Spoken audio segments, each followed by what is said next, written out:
ناظرین السلام علیکم۔ وہ کہتے ہیں کہ سب سے چھوٹے تابوت سب سے زیادہ بھاری ہوتے ہیں۔ The smallest coffins are the heaviest۔ یعنی ایک بڑے کی موت کا غم ایک طرف اور ایک بچے کے گزر جانے کا غم ایک طرف۔ ہم سوچ سکتے ہیں آج بھی جب ہم کسی بچے کی موت کی خبر سنتے ہیں ہمارا دل ٹوٹ جاتا ہے اور ہم یہ سوچتے ہیں کہ ان کے والدین کو کس طرح صبر آیا ہوگا۔ پھر ایک تھی کربلا کی منزل کہ جہاں ماؤں نے اپنے بچوں کو خود تیار کیا ایک عظیم مقصد کے لیے۔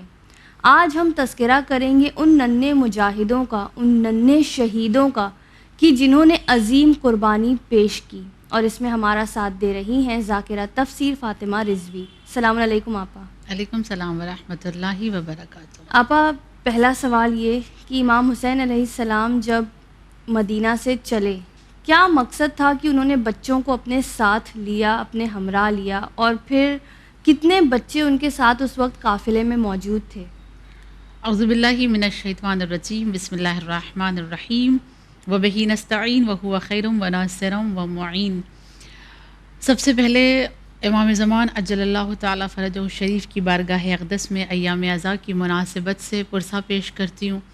مولا ہم سے راضی ہوں اور ہماری عزاداری کو اپنی بارگاہ میں قبول کریں انشاءاللہ، اور خدائے بزرگ سے فریاد ہے کہ ہمارے اشکوں کا اجر ہمیں صرف شفاعت شہزادی کی صورت میں نصیب ہو۔ بے شک۔ سوال آپ نے کیا کہ جس وقت آقا حسین مدینے سے نکلے ہیں تو اس وقت آقا حسین کے ساتھ کتنے بچے تھے، ہمراہ کتنے بچے چلے؟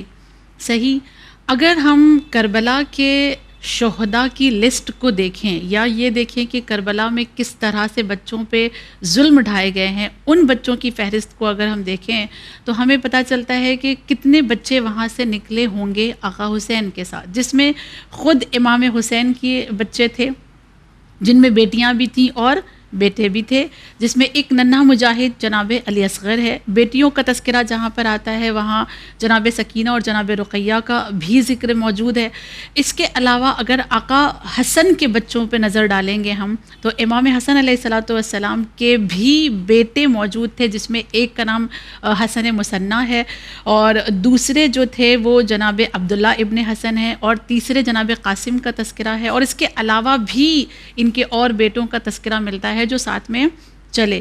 پھر ہم اگر مولا عباس پر آئیں گے تو مولا عباس کے بھی 3 بیٹوں کا تذکرہ کربلا میں ملتا ہے، تو ظاہر ہے اگر وہ کربلا میں 3 بیٹے آقا عباس کے موجود تھے تو وہ مدینے سے ان کے ساتھ چلے ہوں گے۔ اس کے علاوہ جناب زینب کبریٰ کے 2 بچوں کا ذکر ملتا ہے جو اون و محمد کے نام سے مشہور ہیں، اور ان کے لیے تاریخ یہ کہتی ہے کہ امام حسین کے ساتھ یہ قافلہ چل پڑا تھا اور اون و محمد ابھی ساتھ میں نہیں تھے۔ کچھ دور یہ قافلہ پہنچا تھا کہ پیچھے سے جناب عبداللہ کی صدائی کے قافلے کو روکا جائے۔ جناب عبداللہ جناب زینب کبریٰ کے شوہر، جناب زینب کا دل گھبرایا کہ کہیں ایسا نہ ہو کہ یہ مجھے واپس لے کر چلے جائیں، کیونکہ انہوں نے قافلے کو روکا ہے۔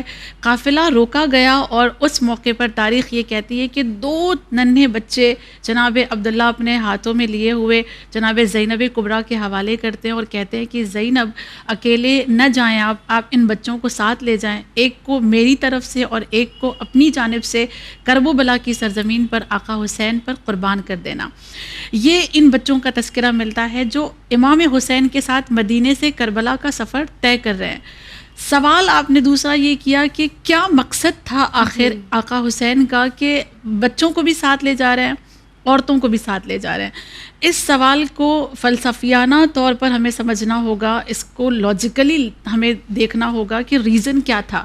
سب سے پہلی وجہ اگر ہم دیکھیں، آپ نے تاریخ کربلا پڑھی ہوگی، سنی ہوگی، مجالس میں دیکھا ہوگا، مقتل کی کتابیں پڑھی ہوں گی، ناظرین نے بھی پڑھی ہوں گی ضرور۔ ہر کتاب میں آپ کو یہ ضرور ملے گا کہ مولا حسین جب مدینہ چھوڑ کر نکل رہے تھے تو ہر کوئی یہ کہہ رہا تھا بچوں کو کیوں لے جا رہے ہیں، عورتوں کو کیوں لے جا رہے ہیں، مولا مناسب نہیں ہے، آپ نہ لے جائیں بچوں کو، عورتوں کو نہ لے جائیں۔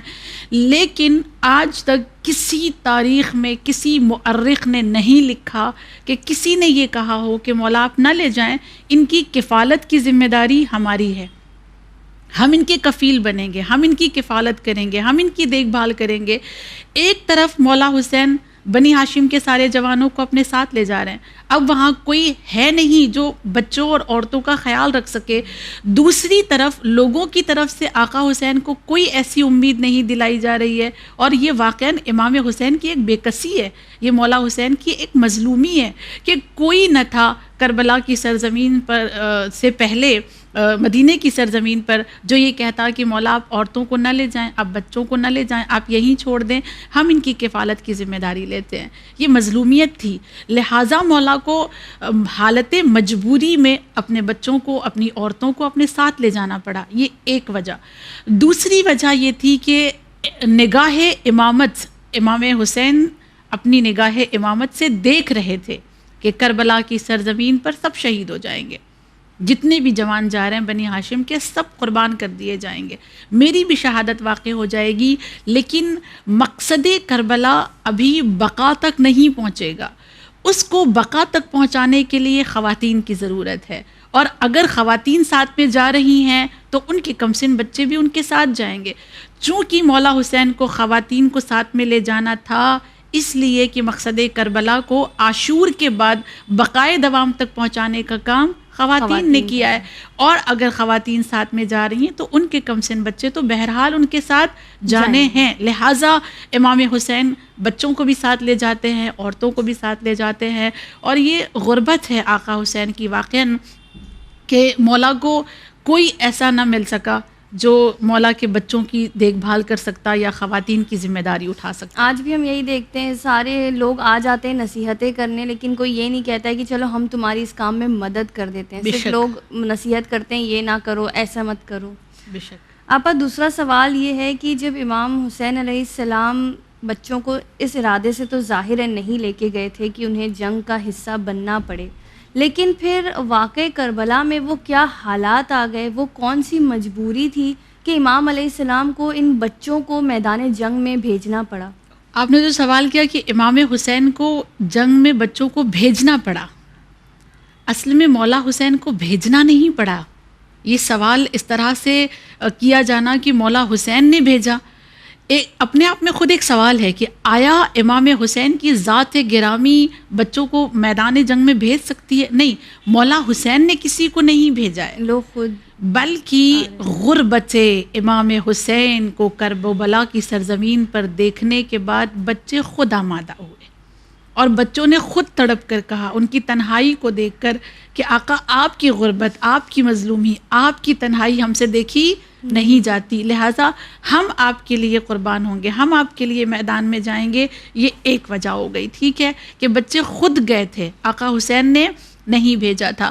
دوسری طرف اگر ہم دیکھیں, دوسرا بہت خوبصورت ریزن ہے کہ ہم دیکھتے ہیں کہ جب جنگ ہوتی ہے یا حالات خراب ہوتے ہیں تو لوگ اپنی جان بچانے کی کوشش کرتے ہیں, ہے نا, ہر ایک کی یہ کوشش ہوتی ہے کہ میری جان بچ جائے, میری جان بچ جائے. لیکن کربلا کی سرزمین پر امام حسین اتنے مظلوم ہو گئے تھے کہ ننھے ننھے سے بچے بھی جنگ کے لیے آمادہ تھے, جان دینے کے لیے تیار تھے کہ ہم, اور مائیں تیار کر رہی تھی. کوئی ماں پوشاک بدل رہی ہے, کوئی ماں زلفوں کو سنوار رہی ہے, کوئی ماں بچوں کو سمجھا رہی ہے کہ تمہیں وقت کے حسین کا ساتھ دینا ہے. جہاں لوگ اپنی جان بچانے کا سوچتے ہیں وہاں یہ بچے آمادہ ہو رہے تھے, تیار ہو رہے تھے جان دینے کے لیے.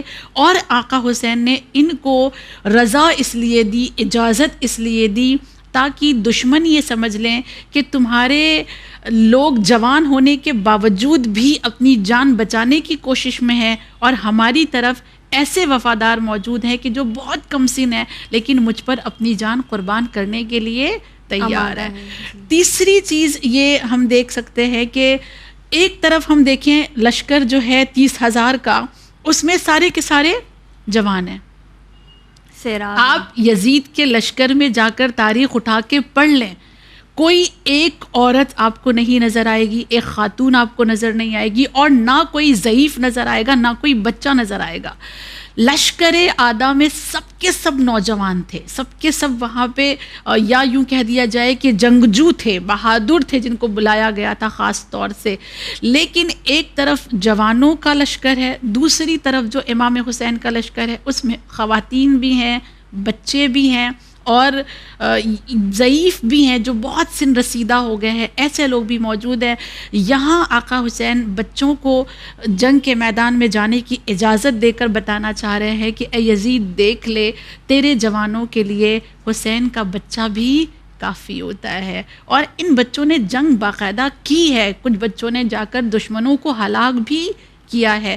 تو یہ وجہ تھی کہ جنگ میں بچوں کو جانا پڑا, امام حسین نے بھیجا ایسا نہیں کہا جا سکتا. جی آپا, یہ عرب کس طرح کے تھے؟ کیا ان میں کوئی قانون نہیں ہوتا تھا کہ بچوں سے نہ لڑا جائے؟ یا اگر جیسے ابھی آپ نے کہا کہ سب جوان اور بہادر تھے, یہ کون سی بہادری تھی کہ وہ بچوں کے سامنے لڑنے آ رہے تھے اور بچوں سے باقاعدہ جنگ کر رہے تھے؟ انہیں ترس نہیں آ رہا تھا؟ کربلا کی سرزمین پر سب سے زیادہ شرمناک اگر عرب والوں کے لیے کوئی چیز تھی وہ یہی کہ جنگ کے کسی قانون کو وہاں پر دیکھا نہیں گیا, یا یوں کہہ دیا جائے کہ کسی بھی قانون کی رعایت نہیں کی گئی ہے. اگر ہم عرب کے دستور کو دیکھیں, اگر عرب کے قانون کو دیکھیں, جنگ کے اصول کو دیکھیں, تو سب سے پہلا ہی اصول یہ ہے جنگ کا عرب کے کہ ایک کے مقابل میں صرف ایک آئے گا. جی, یہ دستور تھا, قانون تھا جنگ کا, ایک کے مقابل میں ایک. کیا کربلا میں ایسا ہوا ہے؟ ادھر سے آقا حسین نے قانون دیکھیں کیسے رعایت کر رہے تھے میرے مولا, کہ اپنی جانب سے ایک ہی کو بھیج رہے تھے, ایک ہی آتا تھا کیونکہ قانون تھا یہ. لیکن یزید کے لشکر کی طرف سے اس ایک کے لیے پورا کا پورا لشکر آتا تھا, تیروں کی بارش ہوتی تھی, تلواریں چلتی تھی. یہ پہلا قانون توڑا گیا, ٹھیک, کسی بھی قانون کی رعایت نہیں کی. دوسرا قانون کیا ہے عرب کا کہ اگر کوئی ایسا شہید ہو جاتا ہے نا, کربلا کی سرزمین پر جیسا ہوا, شہادت کے بعد لاشوں پہ گھوڑے دوڑائے گئے, پامال کر دیا گیا. عرب کے جنگ کے قانون میں ایک قانون یہ تھا کہ شہادت کے بعد, قتل ہو جانے کے بعد میدان میں لاشوں کا مسئلہ نہیں کیا جاتا تھا, یعنی ہاتھ پیر کاٹنے کی اجازت نہیں تھی, صحیح. لیکن کربلا میں اس کی بھی رعایت نہیں کی گئی.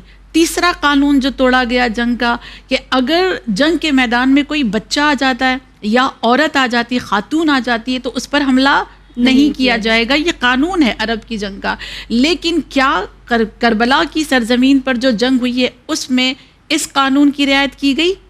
آپ دیکھیں جتنے بھی بچے جاتے تھے ہر بچے پر حملہ کیا گیا. حد یہ ہے کہ شیرخوار بچہ گیا اس پر بھی حملہ کیا گیا. حد یہ ہے کہ خواتین کے لیے ملتا ہے کہ ان کو بھی تازیانے مارے گئے. 4 سالہ بچی آقا حسین کی, اس کو بھی تماچوں سے ظالموں نے زخمی کیا ہے. کسی چیز کی رعایت نہیں. اور ایک چیز جو چوتھی چیز آپ کی خدمت میں عرض کروں, آپ کو یاد ہوگا جناب قاسم کی شہادت آپ نے بار بار سنی ہے اور یہ مشہور ہے, ہر ممبر سے پڑھی جاتی ہے 7 محرم کو, کہ امام حسین نے جس وقت جناب قاسم کو جنگ میں بھیجنے کے لیے تیار کیا ہے تو گریبان چاک کر دیا تھا. پوچھا گیا تھا مولا سے کہ مولا گریبان چاک کرنے کی وجہ کیا ہے, تو مولا نے کیا بتایا, گریبان چاک یتیم بچوں کی پہچان ہے, نشانی ہے. عرب میں یہ دستور تھا کہ اگر گریبان چاک کوئی بچہ آ جاتا ہے اور یہ پتہ چل جاتا ہے کہ یہ یتیم ہے, اس کے سر پہ باپ کا سایہ نہیں ہے, تو اس پر جنگ میں بھی بہت رحم کیا جاتا تھا, بہت اچھا سلوک کیا جاتا تھا, بہت زیادہ ستم نہیں کیا جاتا تھا. آقا حسین نے جناب قاسم کا گریبان چاک کیا تاکہ لوگوں کو یہ پتہ چلے کہ یہ بچہ یتیم ہے. تھوڑا تو رحم کریں گے یتیم سمجھ کر, لیکن کیا اس یتیم پر بھی رحم کیا گیا, اس یتیم پر بھی ترس کھایا گیا؟ نہیں. بلکہ تاریخ یہ کہتی ہے کہ جناب قاسم کے لیے جہاں ایک طرف ظالم یہ کہہ رہے تھے کہ ایسا لگ رہا ہے کہ کوئی چاند چلا آ رہا ہے, اور ہر ذاکر اور ہر عالم اس جملے کے بعد ضرور یہ ایک جملہ کہتا ہے کہ اگر ظالم نے جناب قاسم کو چاند کہا ہے تو ماں کیا کہتی رہی ہوگی. حسن ایسا تھا, جمال ایسا تھا, نہ حسن پہ ترس آیا, نہ جمال پہ ترس آیا, نہ کمسنی پہ رحم کھایا, نہ ان کی یتیمی پہ رحم آیا. اس طرح سے ان کو پامال کیا گیا کہ کربلا کی تاریخ میں ایک ہی شہید ایسے ہیں جناب قاسم کہ جن کو زندگی میں پامال کیا گیا ہے. بقیہ جتنے بھی شہید ہیں وہ شہادت کے بعد پامال ہوئے, لیکن جناب قاسم کے جسم اطہر پر جب گھوڑے دوڑائے گئے, جسم میں جان باقی تھی, اور جیسے جیسے گھوڑے کی ٹاپیں ان کے سینے اقدس پہ لگتی تھی ہر ٹاپ پر جناب قاسم پکار کر کہتے تھے چچا جان میری مدد کیجیے، چچا جان میری مدد کیجیے۔ کون سے قانون کی رعایت کی گئی ہے کربلا کی سرزمین پر جو یہ لوگ سمجھیں کہ کیسے لوگ تھے؟ جنگ کے ہر قانون کو توڑا گیا صرف اور صرف بغض علی میں، صرف اس لیے کہ پرچم دین کو کسی طرح سے سرنگوں کر دیا جائے، توحید کو کسی طرح سے مٹا دیا جائے۔ لیکن مولا حسین نے تمام قربانیاں دینے کے بعد آج توحید کے پرچم کو سربلند کیا ہے۔ جی آپا، ہمارا بچوں کے سلسلے جیسے ہمارا یہ ٹاپک ہے، تو امام حسین علیہ السلام کے کیا کوئی صحابیوں کی اولادیں ملتی ہیں، ان کا ذکر ملتا ہے کہ جو کربلا کے میدان میں شہید ہوئے ہوں؟ صحابیوں کے اعتبار سے، ان کے بچوں کے اعتبار سے 2 بچوں کا تذکرہ ہے۔ ایک جناب حبیب ابن مظاہر کے بچے کا بھی تذکرہ ہے، لیکن ان کی شہادت کا تذکرہ نہیں ہے۔ ان کے لیے یہ ملتا ہے کہ جناب حبیب ابن مظاہر کے جو بیٹے تھے انہوں نے اپنے بابا کی لاش کی شناخت کی تھی، یعنی پہچان کے لیے وہ آئے تھے، لیکن شہید نہیں ہوئے۔ 2 بچے ایسے ہیں جن کی دونوں عمر جو بتائی جاتی ہے دونوں کی 11 سال کی، اور 11 سال کی عمر میں دونوں بچے شہید ہوئے۔ ایک کا نام محمد ابن ابی سعید ہے جو 11 برس کے تھے، کربلا میں شہید ہوئے، اور دوسرے بچے کا نام ہے عمرو ابن جنادہ۔ عمرو ابن جنادہ بھی 11 سال کے تھے جو شہید ہوئے ہیں۔ ان کے سلسلے سے جو تاریخ نے لکھا ہے وہ ایسے کہہ سکتے ہیں کہ دل کو ہلا دینے والی تاریخ ہے۔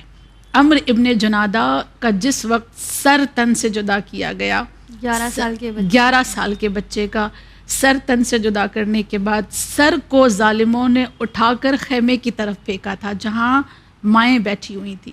عمرو ابن جنادہ کی مادر گرامی آگے بڑھتی ہیں، 11 سال کے بچے کے سر کو اپنی آغوش میں اٹھاتی ہیں، ان کے لبوں کے خون کو صاف کرتی ہیں، ان کے چہرے اقدس کے خون کو صاف کرنے کے بعد، دھول کو صاف کرنے کے بعد، اپنے بچے کے سر کے بالوں کو سنوارنے کے بعد انہیں بوسہ دیا۔ بوسہ دے کر اپنے بچے کے سر کو سینے سے لگایا، سینے سے لگا کر سر سے کہتی ہیں میرے لال تیرا شکریہ کہ تو نے اپنی ماں کو کربلا میں سرخرو کر دیا، آقا حسین پہ قربان ہو کر۔ اور یہ کہہ کر ان کی مادر گرامی نے اس سر کو ظالم کی طرف پھینک دیا، ظالم کی طرف اس قدر زور سے پھینکا تھا کہ وہ سر دشمن کے ایک ظالم کے سینے پہ لگا اور وہ ظالم وہیں پر واصل جہنم ہوا۔ یہ مائیں تھی کربلا کی سرزمین پر جو 11 برس کے بچے کا سر بھی اگر دے دیا جائے کاٹ کر تو پھر اس کے بعد ظالموں کی طرف پھینک دیتی ہیں۔ اور وہ تاریخ کے جملے ماؤں کے موجود ہیں کربلا کی ماؤں میں جو ہم نے تذکرہ کیا کبھی اس سے پہلے، کہ ہر ماں یہ کہتی تھی کہ ایک بار حسین پہ جو قربان کر دے ہم اسے واپس نہیں لیا کرتے۔ عمرو ابن جنادہ کی مادر گرامی نے بھی اپنے بچے کے سر کو اسی طرح سے قربان کر دیا تھا اور اپنے بچے سے کہتی ہوئی نظر آ رہی تھی میرے لال تیرا شکریہ، میرے لال تیرا شکریہ کہ تو نے حسین کی بارگاہ میں مجھے شرمندگی سے بچا لیا۔ میں شرمندہ نہیں ہوں، میں سرخرو ہوں۔ اب میں حسین کے بہنوں کے سامنے اپنے سر کو جھکا کر نہیں بلکہ جناب زینب کے سامنے بیٹھ کر یہ کہہ سکتی ہوں کہ میں نے بھی اپنے اولاد کو آپ کے بھائی پہ قربان کیا ہے۔ تو آپا جیسا کہ ہم یہاں دیکھتے ہیں کہ بالکل اسلام کے 2 رخ ہیں، ایک امام حسین کی طرف کا اسلام ہے اور ایک دوسری طرف یزیدی اسلام جو آج بھی ISIS کے روپ میں ہمیں دیکھنے کو ملتا ہے بے شک کہ جو لوگ جس طرح سے لوگوں کی گردنیں کاٹتے ہیں اور ان لوگوں کا یہ اسی اسلام کو فالو کر رہے ہیں۔ بے شک بہت بہت شکریہ آپا آپ کا، جزاک اللہ۔ ہم انشاءاللہ اگلے ایپیسوڈ میں اس گفتگو کو کنٹینیو کریں گے انشاءاللہ۔ ناظرین، ہمارے کمسن کربلا کے شہید کے اس ایپیسوڈ کو ہم یہیں ختم کرتے ہیں۔ انشاءاللہ اگلے ایپیسوڈ میں کچھ اور ایسے ننھے شہیدوں کا ذکر کریں گے کہ جن میں جو لائق ذکر ہے، جن کو تاریخ نے لکھا ہے اور ہم لوگوں کو جاننا ضروری ہے۔ ہمیں دیجیے اجازت، آپ دیکھتے رہیے چینل ون۔ خدا حافظ۔